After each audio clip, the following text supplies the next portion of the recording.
मैं Syed Mohsin Ali MPS Urdu academy पर आप सभी का इस्तकबाल करता हूँ, खैर मकदम करता हूँ। आज मैं आपके सामने हाजिर हुआ हूँ एक दिलचस्प टॉपिक के साथ, जो आपके सब सिलेबस में शामिल एक खाका है और खाके का नाम है मीर बाकर अली दास्तान गो। मीर बाकर अली दास्तान गो जो खाका है, इसके जो खाका निगार है वो शाहिद अहमद दहलवी हैं।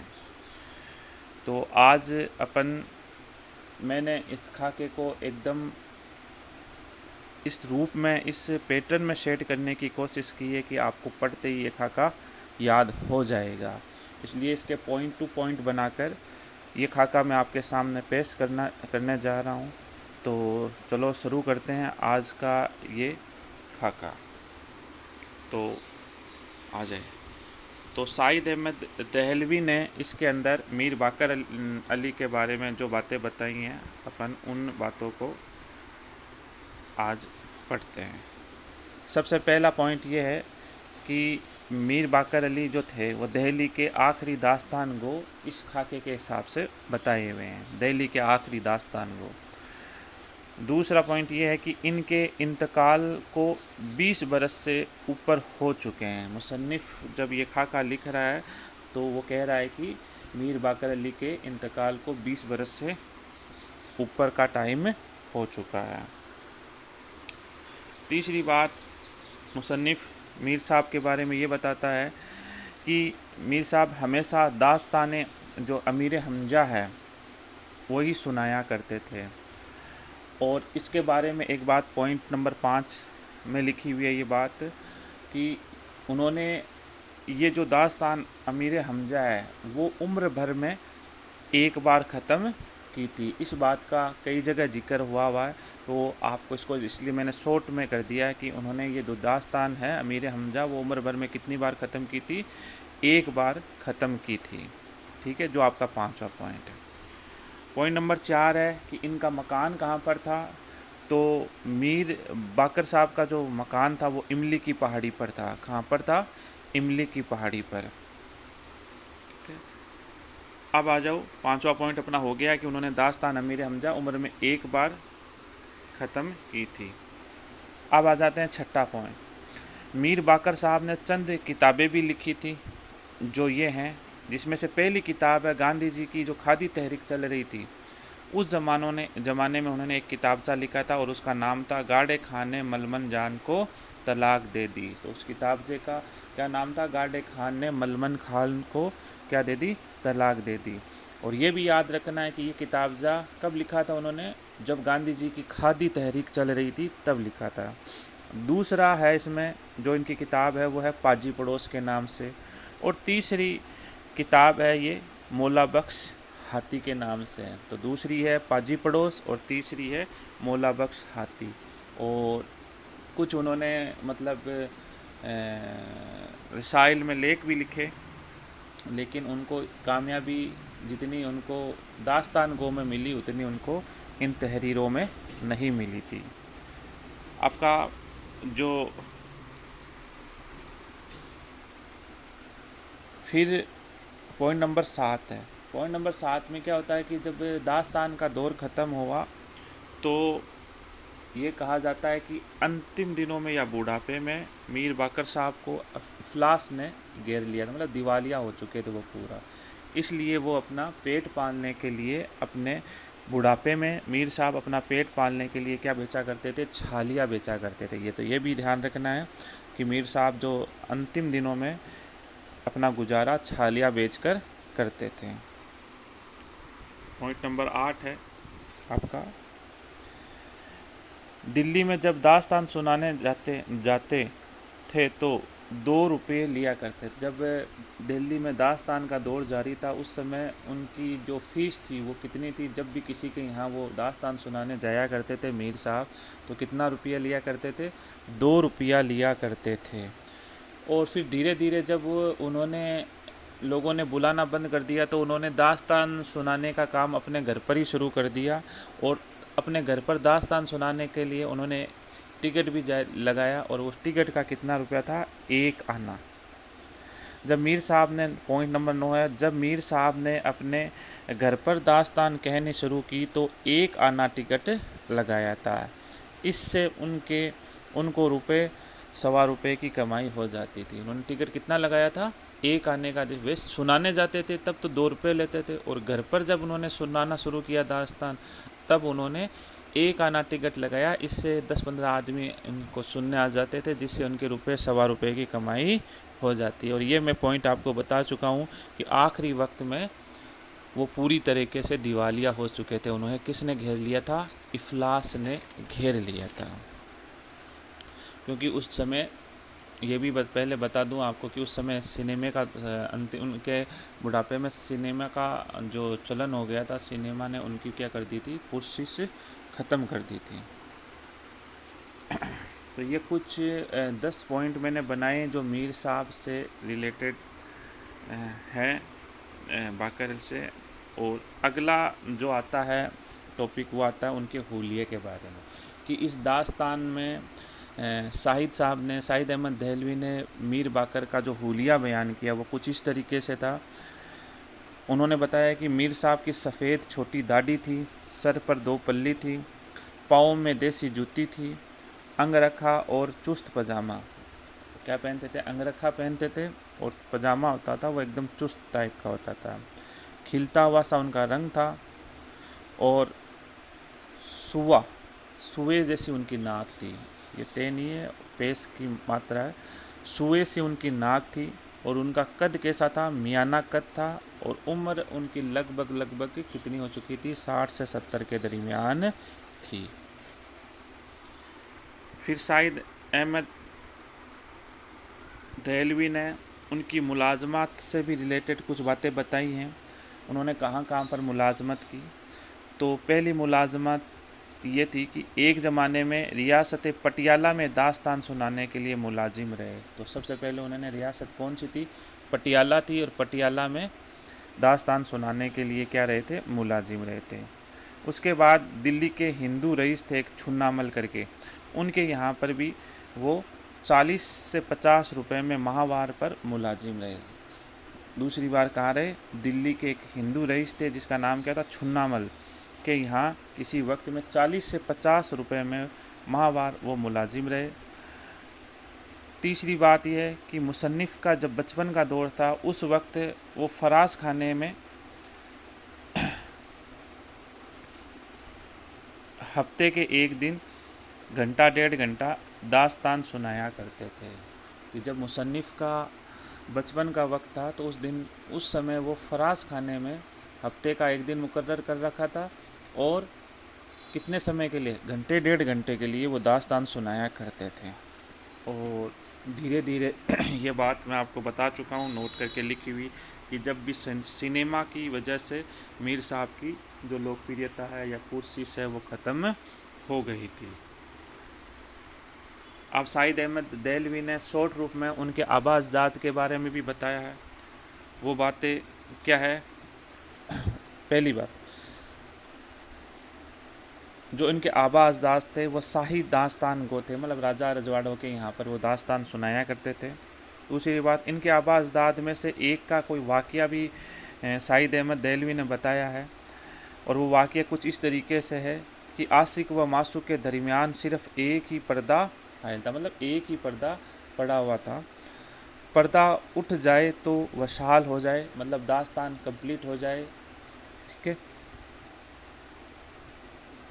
लेकिन दास्तान गो ने एहसासात, ख़यालात और कैफियत के बयान में 12 साल गुजार दिए। मतलब आशिक और मासूक के दरमियान सिर्फ़ एक ही पर्दा पड़ा हुआ था, लेकिन दास्तान गो ने अपनी दास्तान इस तरीके से जाहिर की कि एहसासात, ख़यालात और कैफियत में बताने में उसने 12 साल गुजार दिए, और पर्दा ना उठाया। आखिर में बादशाह का जो इश्तियाक था, जुनून था, आखिर में क्या हुआ? बादशाह का जो इश्तियाक था, जुनून था, वो क्या हो गया? बेकाबू हो गया, और उसने तंग आकर कहा आज पर्दा उठ जाना चाहिए, तब जाकर कहीं वो पर्दा उठता है। इसके बाद में एक अच्छा क्वेश्चन है, शागिर्दी से संबंधित है, कि मीर साहब जो मीर बाकर साहब वो किसके शागिर्द थे। तो मीर से जो साहब हैं, मीर बाकर साहब हैं, वो अपने नाना मीर पेड़ा के शागिर्द थे। किसके शागिर्द थे? मीर पेड़ा के शागिर्द थे। कहने वाले कहते हैं कि ये अपने जैसे अब्बासदाद के पाशंग भी नहीं थे। उनके अंतर ये था कि वो जहाँ पर किसी दास्तान को ख़त्म करने में 12-12 साल का समय ले लेते थे, वहीं मीर साहब 2 साल में वो ख़त्म कर दिया करते थे। अब इनकी दास्तान से रिलेटेड खुसूसियात क्या है वो देख लो। पहली, मीर साहब बेगम के बनाव सिंगार में एक नशस्त ख़त्म कर देते थे। मतलब मतलब एक नशस्त तो वो खाली बेगम के बनाव सिंगार में ही ख़त्म कर दिया करते थे। दूसरी बात, मीर साहब बज़्म और रज़्म, बज़्म का मतलब हो गया कोई इश्क या महफिल वगैरह, ये रज़्म मतलब आप जानते हो जिसमें जंग वगैरह का बयान किया जाता है, को इस अंदाज से बयान करते कि आंखों के सामने पूरा नक्शा खींच जाता। मतलब बज़्म और रज़्म का बयान वो इस तरीके से किया जाता करते थे कि जैसे पूरा मंजर आंखों के सामने चल रहा हो। और साथ ही साथ जब भी वो दास्तान सुनाते थे तो साथ ही साथ क्या किया करते थे? एक्टिंग भी किया करते थे। और जब दास्तान अमीर हमजा सुनाया करते थे और अमीर हमजा और अय्यारों का, जो दुश्मनों का जब बयान करते थे तो खूब हंसाया भी करते थे। और इनकी दास्तान की तफसील को सईद अहमद देहलवी ने इस तरीके से बताया कि इनकी दास्तान में जो तफसील इतनी थी कि एग्ज़ाम्पल के तौर पर मुंजनिक के बयान करने में ही 15 मिनट, मुंजनिक वो होता है जो महल में गोले दागने के लिए एक छोटा सा दीवारों में होल वगैरह बनाया जाता है, मतलब उसके बयान में ये 15 मिनट क्या कर देते थे? सर्व कर देते थे। एक नोट और लिखा है, इससे रिलेटेड आरपीसी ने क्वेश्चन भी पूछा है। उन्होंने हर इल्म बाकायदा तालीम हासिल करके किया था। और उनके लिए सईद अहमद देहलवी ने क्या बताया है कि दिल्ली में जब तबिया कॉलेज खुला तब मीर साहब की उम्र लगभग 60 साल की थी। और उन्होंने उस समय उस कॉलेज में दाखिला लिया और बाकायदा तालीम हासिल करके उसकी सिंध भी हासिल की थी। तो इस कॉलेज का नाम आपको याद रखना है। आगे आ जाओ। मीर साहब जहाँ दास्तान सुनाते वहाँ पान व हुक्के का दौर। अब उनसे रिलेटेड ये बताया, जब भी मीर साहब का जब दौर चल रहा था तो जब भी उनकी दास्तान सुनाने की महफिल अरेंज की जाती थी तो वहाँ पर पान व हुक्के का दौर चलता था। और गर्मियों में तो शरबत का और जाड़ों में चाय की तवाज़ा मतलब खातिरदारी की जाती थी। तो उनकी महफिल में गर्मियों में किसका होता था? शरबत का, और जाड़ों में चाय की तवाज़ा की जाती है। मीर साहब से रिलेटेड साहिद साहब ने एक बात और बताई कि वो अपनी जेब में एक चांदी की डिबिया जिसमें वो अफ्यून की गोलियां रखते थे और एक चांदी की प्याली रखते थे। तो वो अफ्यून की गोली होती है, उसको रुई में लपेट कर उस चांदी की पानी प्याली में थोड़ा सा, जब वो पूरी घुल जाती थी अफ्यून की गोली, तो फिर उसकी चुस्की मार लेते थे। मीर बाकर साहब ने जब चाय का दौर चलता था जाड़ों में तो चाय की कुछ खुसूसियात उन्होंने अपनी ही ज़बान में व्यक्त की है। लब बंद मतलब लब को चिपकाने वाली, लब रेज मतलब लबालब भरी हुई, और लब सोज मतलब लब को जला देने वाली। मतलब लब, ये चीज़ आपको ध्यान रखना, ये किसकी खसूसियात बयान की हुई है यहाँ पर? ये चाय की खसूसियात बयान की गई है कि लब बंद, लब रेज और लब सोज।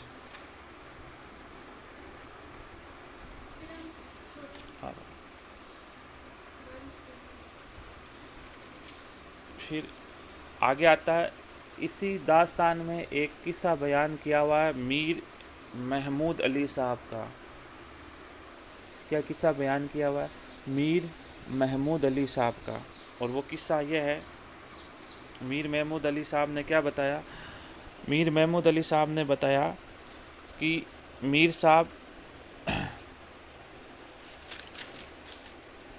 सा कुछ इस तरीके से था मीर महमूद साहब ने बताया कि कलकत्ता में लखनऊ के कोई दास्तान गो ने धूम मचा रखी थी और लोग उनके दीवाने हो रखे थे। तो महमूद साहब ने सोचा कि अगर यहाँ पर मीर बाकर साहब आ जाए तो दो दो हाथ हो जाए दास्तान में। अगले दिन ही क्या हुआ कि संयोगवश अगले ही दिन क्या हुआ, कोलू टोला से में मीर बाकर साहब के चले आ गए और वहाँ उनकी भिड़ंत लखनऊ के दास्तान गो से हो गई और दास्तान गो ने उनकी दास्तान सुनने के बाद में हाथ जोड़ लिया और कहता रहा, हजूर ये एजाज़ आप ही का है, हजूर ये आप ही का हिस्सा है। इस दास्तान गो में अंत में एक कोल दिया हुआ है और वो कोल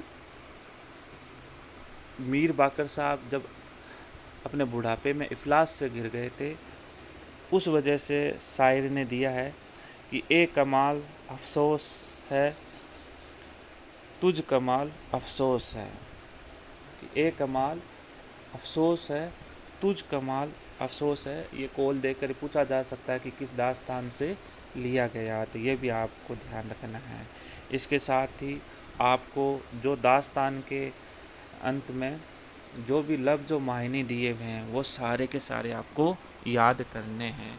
तो आपके सामने मैंने मीर बाकर अली साहब की दास्तान गो पेश की, बहुत ही अच्छे तरीके से कम समय में इसको अरेंज करने की कोशिश की है।